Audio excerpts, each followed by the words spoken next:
Inconcebiblemente espantoso era el cambio que se había operado en Crawford Tillinghast, mi mejor amigo. No le había visto desde el día, 2 meses y medio antes, en que me contó hacia dónde se orientaban sus investigaciones físicas y matemáticas. Cuando respondió a mis temerosas y casi asustadas reconvenciones, echándome de su laboratorio y de su casa en una explosión de fanática ira, supe que en adelante permanecería la mayor parte de su tiempo encerrado en el laboratorio del ático, con aquella maldita máquina eléctrica, comiendo poco y prohibiendo la entrada incluso a los criados. Pero no creí que un breve periodo de 10 semanas pudiera alterar de ese modo a una criatura humana. No es agradable ver a un hombre fornido quedarse flaco de repente, y menos aún cuando se le vuelven amarillentas o grises las bolsas de la piel, se le hunden los ojos, se le ponen ojerosos y extrañamente relucientes, se le arruga la frente y se le cubre de venas, y le tiemblan y se le crispan las manos. Y si a eso se añade una repugnante falta de aseo, un completo desaliño en la ropa, una negra pelambrera que comienza a encanecer por la raíz, y una barba blanca crecida en un rostro en otro tiempo afeitado, el efecto general resulta horroroso. Pero ese era el aspecto de Crawford Tillinghast la noche en que su casi incoherente mensaje me llevó a su puerta, después de mis semanas de exilio.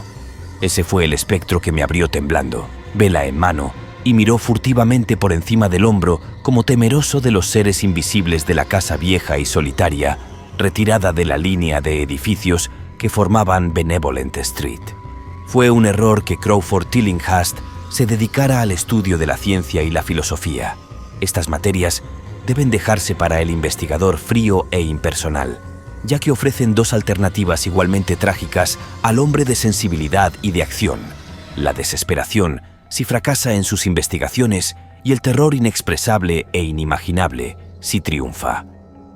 Tillinghast había sido una vez víctima del fracaso, solitario y melancólico, pero ahora comprendí con angustiado temor que era víctima del éxito. Efectivamente, se lo había advertido 10 semanas antes, cuando me espetó la historia de lo que presentía que estaba a punto de descubrir.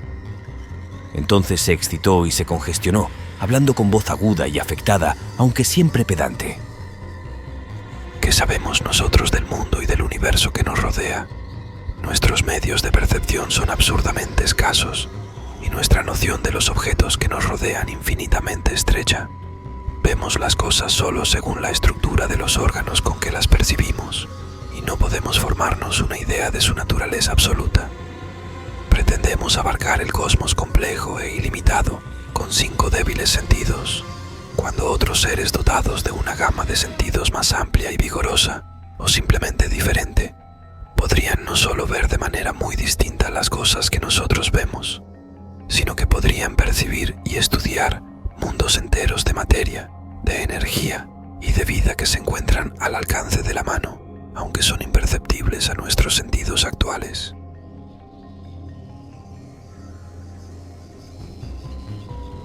Siempre he estado convencido de que esos mundos extraños e inaccesibles están muy cerca de nosotros, y ahora creo que he descubierto un medio de traspasar la barrera. No bromeo.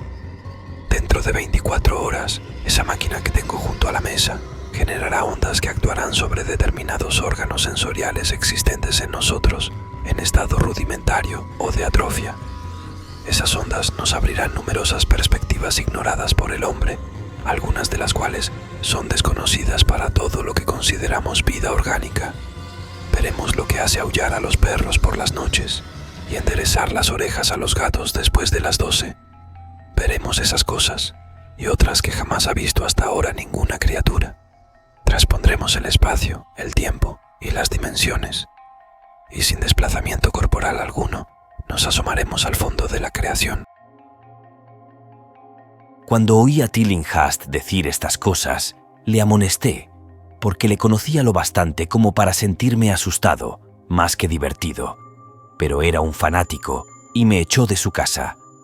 Ahora no se mostraba menos fanático, aunque su deseo de hablar se había impuesto a su resentimiento y me había escrito imperativamente, con una letra que apenas reconocía. Al entrar en la morada del amigo tan súbitamente metamorfoseado en gárgola temblorosa, me sentí contagiado del terror que parecía acechar en todas las sombras. Las palabras y convicciones manifestadas 10 semanas antes parecían haberse materializado en la oscuridad que reinaba más allá del círculo de luz de la vela, y experimenté un sobresalto al oír la voz cavernosa y alterada de mi anfitrión. Deseé tener cerca a los criados, y no me gustó cuando dijo que se habían marchado todos hacía 3 días. Era extraño que el viejo Gregory, al menos, hubiese dejado a su señor sin decírselo a un amigo fiel como yo. Era él quien me había tenido al corriente sobre Tillinghast desde que me echara furiosamente. Sin embargo, no tardé en subordinar todos los temores a mi creciente curiosidad y fascinación. No sabía exactamente qué quería Crawford Tillinghast ahora de mí, pero no dudaba que tenía algún prodigioso secreto o descubrimiento que comunicarme. Antes, le había censurado sus anormales incursiones en lo inconcebible. Ahora que había triunfado de algún modo, casi compartía su estado de ánimo, aunque era terrible el precio de la victoria. Le seguí escaleras arriba por la vacía oscuridad de la casa, tras la llama vacilante de la vela que sostenía la mano de esta temblorosa parodia de hombre. Al parecer, estaba desconectada la corriente, y al preguntárselo a mi guía, dijo que era por un motivo concreto. Sería demasiado. No me atrevería. Prosiguió murmurando. Observé especialmente su nueva costumbre de murmurar, ya que no era propio de él hablar consigo mismo. Entramos en el laboratorio del ático y vi la detestable máquina eléctrica brillando con una apagada y siniestra luminosidad violácea. Estaba conectada a una potente batería química, pero no recibía ninguna corriente, porque recordaba que, en su fase experimental, chisporroteaba y zumbaba cuando estaba en funcionamiento. En respuesta a mi pregunta, Tillinghast murmuró que aquel resplandor permanente no era eléctrico en el sentido que yo lo entendía. A continuación me sentó cerca de la máquina, de forma que quedaba a mi derecha, y conectó un conmutador que había debajo de un enjambre de lámparas. Empezaron los acostumbrados chisporroteos, se convirtieron en rumor, y finalmente en un zumbido tan tenue que daba la impresión de que había vuelto a quedar en silencio. Entretanto, la luminosidad había aumentado, disminuido otra vez, y adquirido una pálida y extraña coloración, o mezcla de colores, imposible de definir ni describir. Tillinghast había estado observándome, y notó mi expresión desconcertada. ¿Sabes qué es eso? Rayos ultravioleta. Tú creías que eran invisibles, y lo son, pero ahora pueden verse, igual que muchas otras cosas invisibles también. Escucha, las ondas de este aparato están despertando los 1000 sentidos aletargados que hay en nosotros. Sentidos que heredamos durante los evos de evolución, que median del estado de los electrones inconexos al estado de humanidad orgánica. Yo he visto la verdad y me propongo enseñártela. ¿Te gustaría saber cómo es? Pues te lo diré. Susurró, rió de forma extraña ante mi sorpresa. Aquí Tillinghast se sentó frente a mí, apagó la vela de un soplo y me miró fijamente a los ojos. Tus órganos sensoriales, creo que los oídos en primer lugar, captarán muchas de las impresiones, ya que están estrechamente conectados con los órganos aletargados. Luego lo harán los demás. He oído hablar de la glándula pineal. Me río de los superficiales endocrinólogos, colegas de los embaucadores y advenedizos freudianos. Esa glándula es el principal de los órganos sensoriales. Yo lo he descubierto. Al final es como la visión, transmitiendo representaciones visuales al cerebro. Si eres normal, esa es la forma en que debes captarlo casi todo. Me refiero a casi todo el testimonio del más allá. Miré la inmensa habitación del ático, con su pared sur inclinada, vagamente iluminada por los rayos que los ojos ordinarios son incapaces de captar.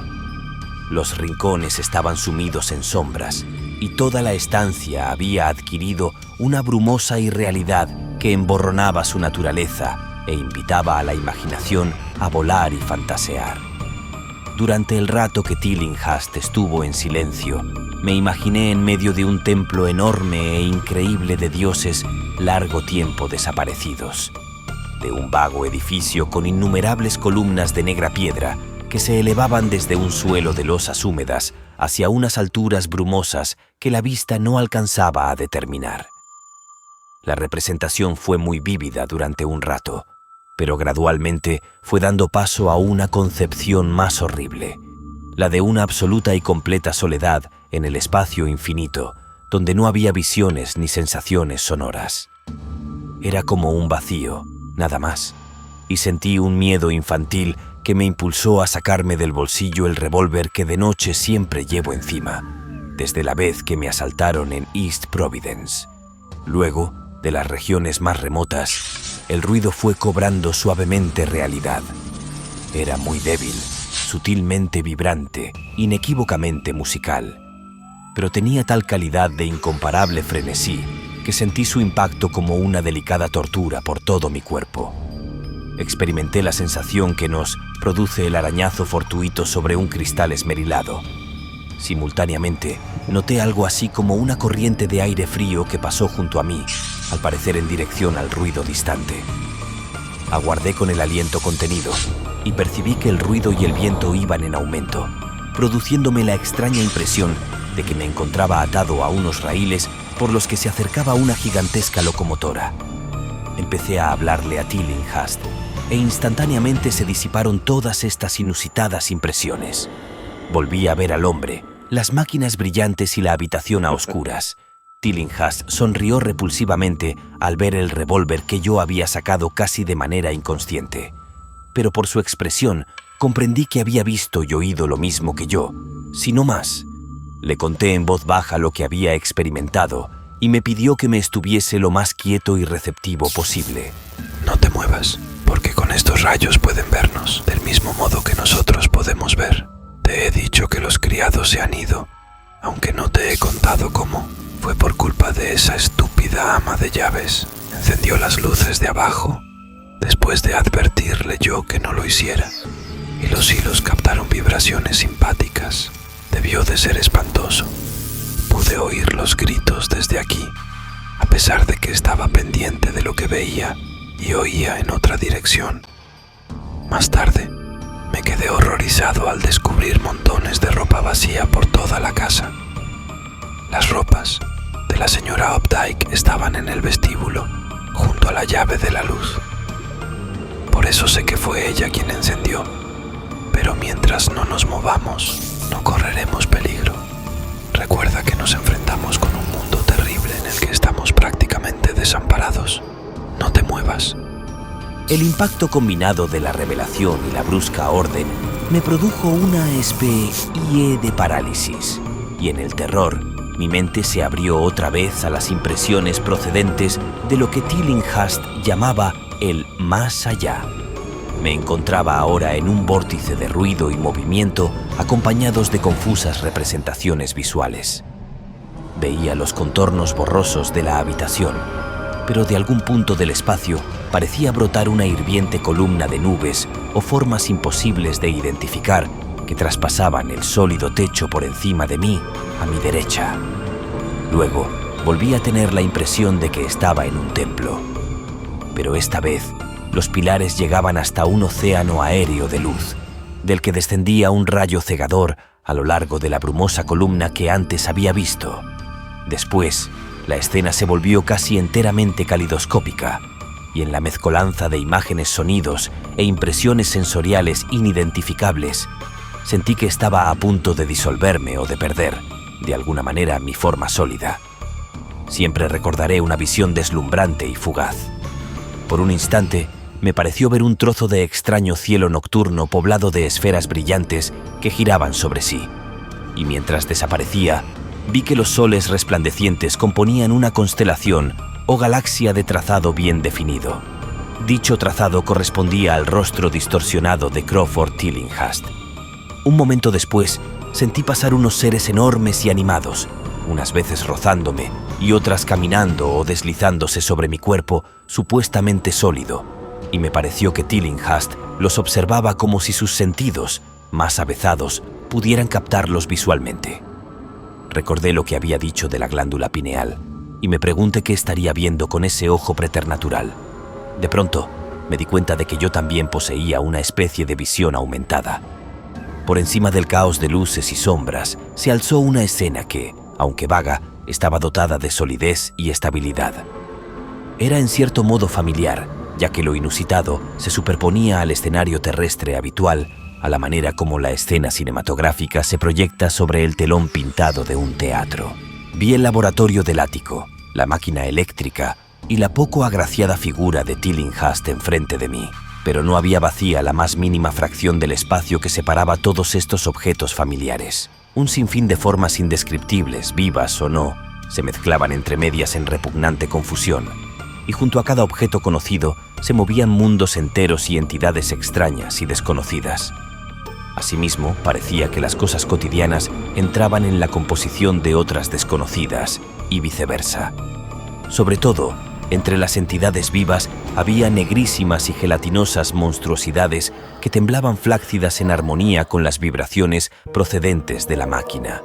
Estaban presentes en repugnante profusión y, para horror mío, descubrí que se superponían, que eran semifluidas y capaces de interpenetrarse mutuamente y de atravesar lo que conocemos como cuerpos sólidos. No estaban nunca quietas, sino que parecían moverse con algún propósito maligno. A veces se devoraban unas a otras, lanzándose la atacante sobre la víctima y eliminándola instantáneamente de la vista. Comprendí, con un estremecimiento, que era lo que había hecho desaparecer a la desventurada servidumbre, y ya no fui capaz de apartar dichas entidades del pensamiento, mientras intentaba captar nuevos detalles de este mundo recientemente visible que tenemos a nuestro alrededor. Pero Tillinghast me había estado observando y decía algo. ¿Los ves? ¿Los ves? ¿Ves a esos seres que flotan y aletean en torno tuyo y a través de ti a cada instante de tu vida? ¿Ves las criaturas que pueblan lo que los hombres llaman el aire puro y el cielo azul? No he conseguido romper la barrera. No te he mostrado mundos que ningún hombre vivo ha visto. Oí que gritaba a través del caos, y vi su rostro insultantemente cerca del mío. Sus ojos eran dos pozos llameantes que me miraban con lo que ahora sé que era un odio infinito. La máquina zumbaba de manera detestable. ¿Crees que fueron esos seres que se contorsionan torpemente los que aniquilaron a los criados? Imbécil. Esos son inofensivos. Pero los criados han desaparecido, ¿no es verdad? Tú trataste de detenerme. Me desalentabas cuando necesitaba hasta la más pequeña migaja de aliento. Te asustaba enfrentarte a la verdad cósmica, condenado cobarde. Pero ahora te tengo a mi merced. ¿Qué fue lo que aniquiló a los criados? ¿Qué fue lo que les hizo dar aquellos gritos? No lo sabes, ¿verdad? Pero enseguida lo vas a saber. Mírame. Escucha lo que voy a decirte. ¿Crees que tienen realidad las nociones de espacio, de tiempo y de magnitud? Supones que existen cosas tales como la forma y la materia. Pues yo te digo que he alcanzado profundidades que tu reducido cerebro no es capaz de imaginar. Me he asomado más allá de los confines del infinito y he invocado a los demonios de las estrellas. He cabalgado sobre las sombras que van de mundo en mundo sembrando la muerte y la locura. Soy dueño del espacio. ¿Me oyes? Y ahora hay entidades que me buscan. Seres que devoran y disuelven. Pero sé la forma de eludirías.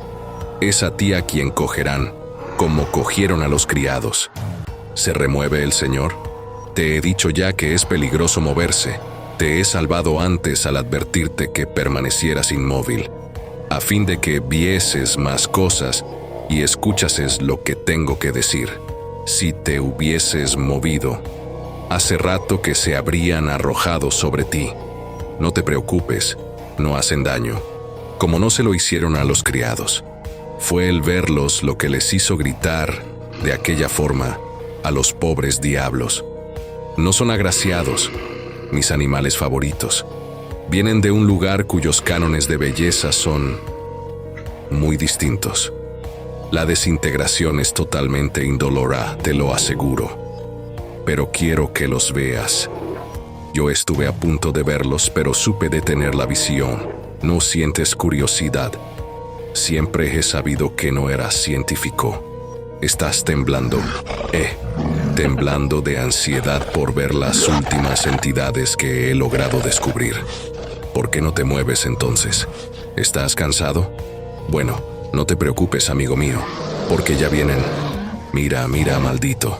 Mira, ahí en tu hombro izquierdo.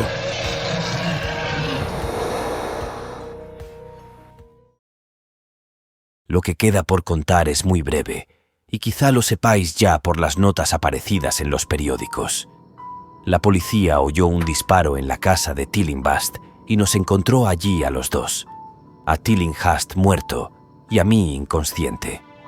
Me detuvieron porque tenía el revólver en la mano, pero me soltaron 3 horas después, al descubrir que había sido un ataque de apoplejía lo que había acabado con la vida de Tillinghast, y comprobar que había dirigido el disparo contra la dañina máquina que ahora yacía inservible en el suelo del laboratorio. No dije nada sobre lo que había visto, por temor a que el forense se mostrase escéptico. Pero por la vaga explicación que le di, el doctor comentó que sin duda yo había sido hipnotizado por el homicida y vengativo demente. Quisiera poder creerle.